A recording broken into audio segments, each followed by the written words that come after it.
Narayanan film institute ഒരാഴ്ച കൂടി അടച്ചിടാൻ തീരുമാനം. അടച്ചിട്ട സ്ഥാപനം ഇന്ന് തുറക്കാനിരിക്കെയാണ് ജില്ലാ കളക്ടറുടെ ഉത്തരവ്. ഇൻസ്റ്റിറ്റ്യൂട്ട് ഡയറക്ടർ ജാതി വിവേചനം നടത്തുന്നെന്ന് ചൂണ്ടിക്കാട്ടി വിദ്യാർത്ഥികൾ സമരം ആരംഭിച്ചതിനെ തുടർന്നാണ് സ്ഥാപനം അടച്ചിട്ടത്.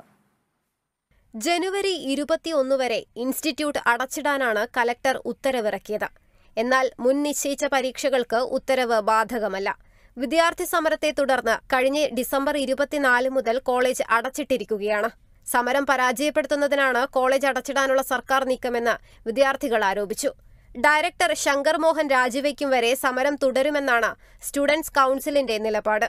ക്യാമ്പസിൽ വിദ്യാർത്ഥികൾ നടത്തുന്ന സർഗസമരത്തിന് പിന്തുണയറിയിച്ച് നിരവധി ചലച്ചിത്ര പ്രവർത്തകർ രംഗത്തു വന്നിരുന്നു. അതേസമയം സർക്കാർ രൂപീകരിച്ച 2-അംഗ സമിതി മുഖ്യമന്ത്രിക്ക് റിപ്പോർട്ട് നൽകി.